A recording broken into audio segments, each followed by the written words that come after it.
Our next speaker was the longest serving governor of Texas, and there's a reason for that. He took his pen and signed the laws that made business what it is today. Texas is a driving force because of his leadership. I was backstage as I had a very nice chat with him just here recently, which is 3 seconds ago. And I must say this, and I'm sure some people here really want to know this, and it's something that needs to be said, and it's hard to just jump out and say this, but I know people are thinking this. Does the man have the best hair around? And the answer is yes. He really does have good hair. But it's an honor for me to introduce our next speaker. Again, I said he doesn't need introduction. He's our friend. He was the right pick for the Secretary of Energy. Ladies and gentlemen, it's my great honor, Mr. Rick Perry.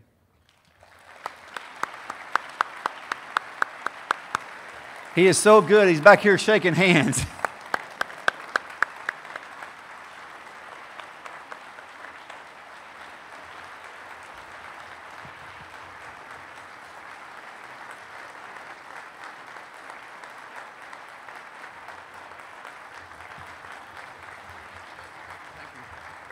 Thank you.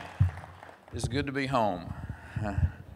Mr. Mayor, thank you for your kind introduction, and I was just talking backstage about this thing getting all started and back through the years and Economic Alliance, and I know Hector gets part of the credit here for putting this together, and it was good to catch up with all these kids, but anyway, it was a good reason to get to come home, and thank you for the invitation. And don't get me wrong, as a member of President Trump's cabinet, I'm really honored to get to go up and help him and hopefully make an impact across the country. But the President sent me and my colleagues there for a purpose, and it wasn't to get comfortable living in Washington, D.C. I tell people on a pretty regular basis, I didn't lose anything there. It's an interesting place to visit, and I go and do my work, but I don't get confused about where home is, where my heart is. And it's right here. I gave the president a cap early on. He made famous a term, "Make America Great Again." And I gave him a cap one day, and I said, "Here you go. This is what you really need." And it said, "Make America like Texas."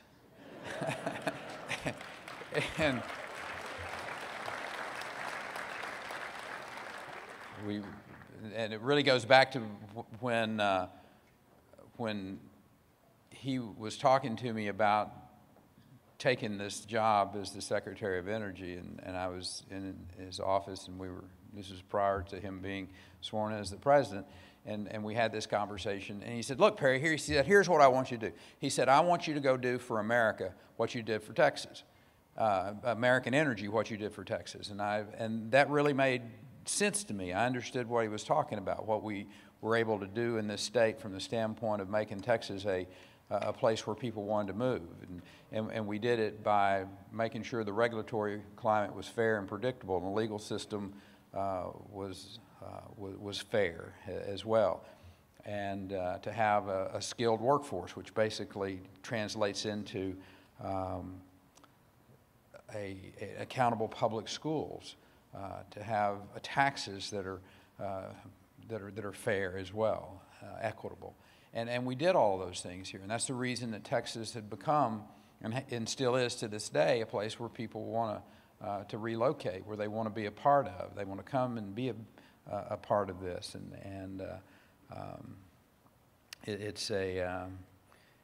working together, where you have a federal government and a state government that can work together. In the back, again, we were discussing the opportunities that we have in this country to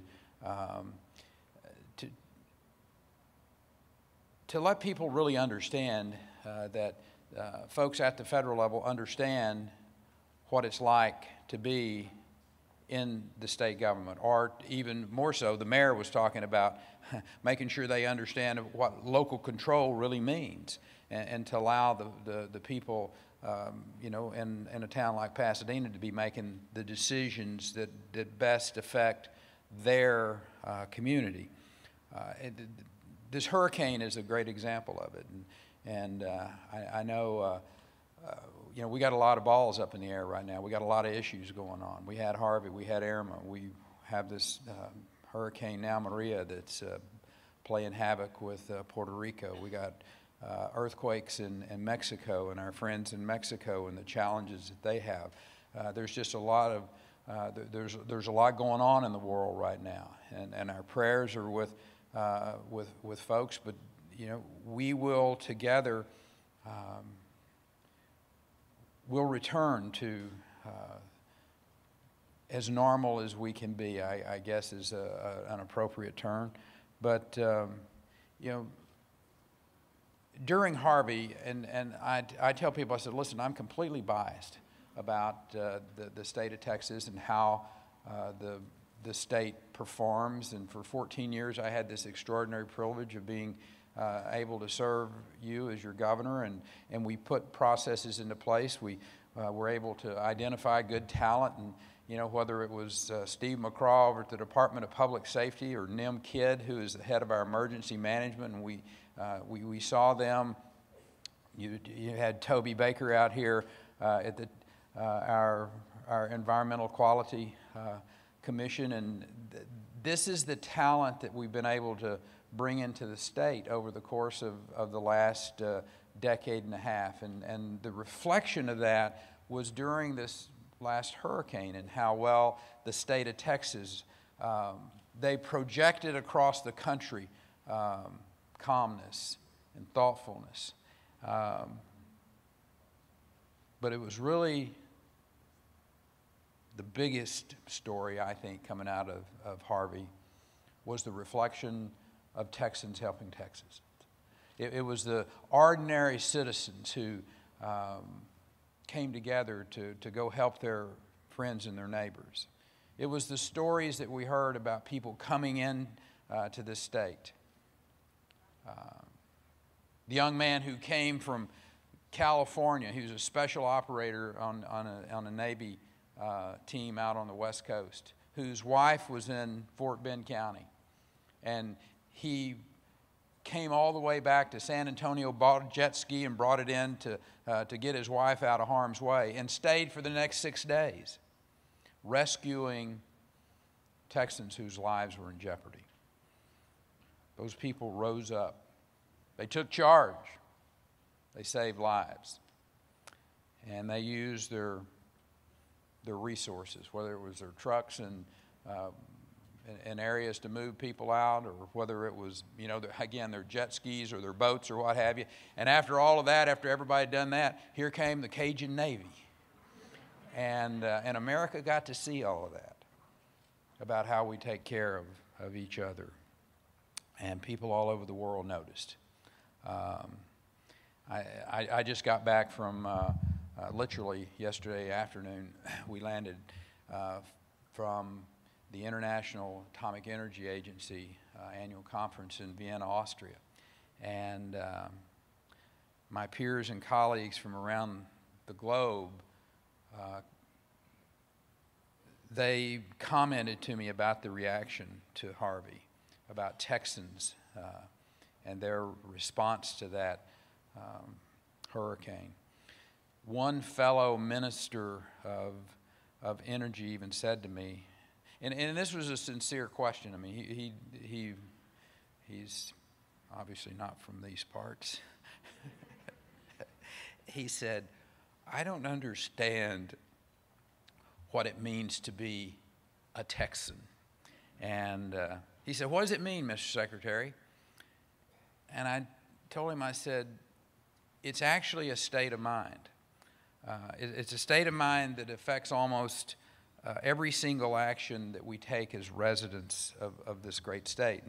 And I'm really proud to be a part of a community. I'm proud to be a part of this place they call Texas. You are always rising to the task that is before you.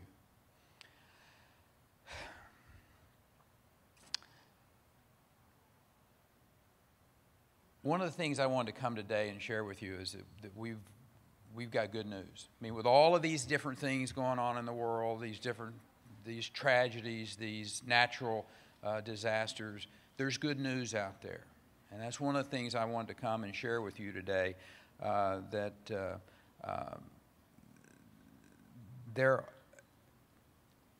there's really good news in the world. And I want to share with you the evidence of that. Each year, the U.S. Energy Information Administration, which is a part of the Energy Department, it releases its annual energy outlook to the world. And based on our current policies, among other things, here are some of those projections. Natural gas supply is going to rise along with domestic oil production.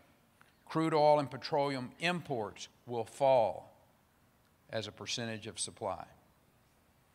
Let me add that the EIA expects crude oil production to reach a record high next year, surpassing the previous high from 1970. And I got good news to report on the demand side of the energy equation as well. Despite greater movement of people and freight, energy consumption in the transportation field will fall because fuel efficiency is going to rise even faster than consumption. Despite the growth in households and the commercial floor space, residential and commercial consumption will either stay flat or decline because fuel efficiency is going to increase. So what does that mean for America? What does that mean for us? With production rising and consumption flattening, we're posed to become a net energy exporter in less than a decade. In fact,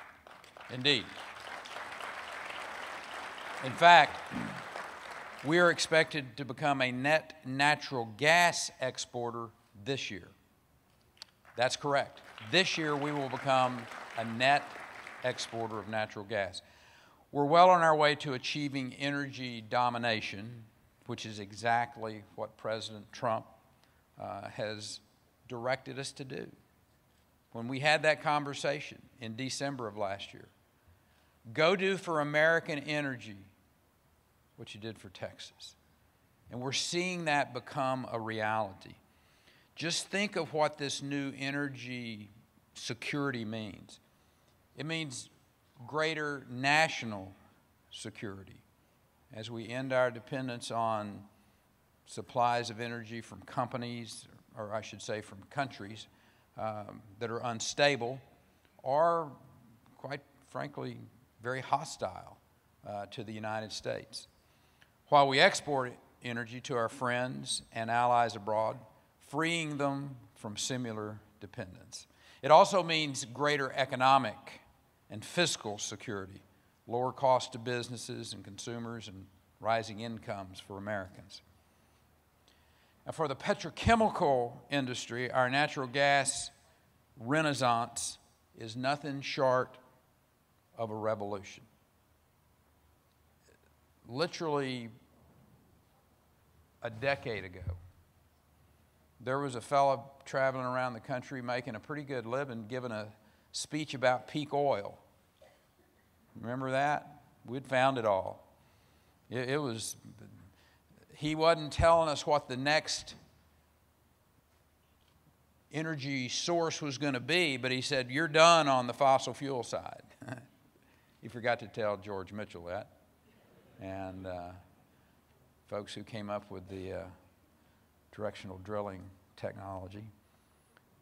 So the United States now has a decisive competitive advantage in the making of basic petrochemicals. As many as 310 new chemical industry projects are taking advantage of low-cost, abundant natural gas. According to the Chemical Industry Council, low-cost, abundant natural gas has led to $185 billion in new capital investment. In May, Dow Chemical announced it plans to spend almost $4 billion over the next 5 years to expand its U.S. petrochemical manufacturing business. Altogether, this could result in close to 500,000 new direct or indirect jobs by the year 2025. When President Trump puts into place the corporate tax reform that they're talking about tackling, which will lower the cost of capital, it will strengthen the competitiveness of our energy and petrochemical industries as well. Because these industries are so critical to our country, and because they're so capital intensive, any substantive reform to our tax code is going to be a tremendous boon to further job growth across the country. So, how'd all that happen? And it happened in a relatively short period of time. For years, Washington's been in the way. It's been stifling economic freedom. The mayor and I were just talking about, again, the concept of making sure they know in Washington, and for that matter, making sure they remember in Austin about local control and how regulations and taxes can stifle an economy. But particularly in the energy field, Washington has been a hindrance to the growth. Washington and its leaders over the last 8+ years said they were for America energy independence. They just didn't want to drill for it or transport it or export it. They were for it. They just didn't want to do those things. This administration has taken a different approach. We have encouraged economic freedom. And you know what happens then. You unleash the ingenuity and the innovation of the American people. Technology breakthroughs occur. Costs go down, supplies go up, efficiencies increase, consumption levels off. And the results, while predictable, are still pretty astounding. Abundant, affordable energy for our country, enough energy for our needs, and eventually the world. And that, in a nutshell, is our policy today in Washington. Clearly, with the path that we have chosen, we're entering a remarkable new era for American energy. For the sake of our country and its people, for that matter, our friends and our allies abroad, I say let's stay this course. We clearly see the results of that even in this short period of time. If we remain on this pathway, we will be rewarded with a freer, safer, and more prosperous nation and a more secure world for future generations. Thank you.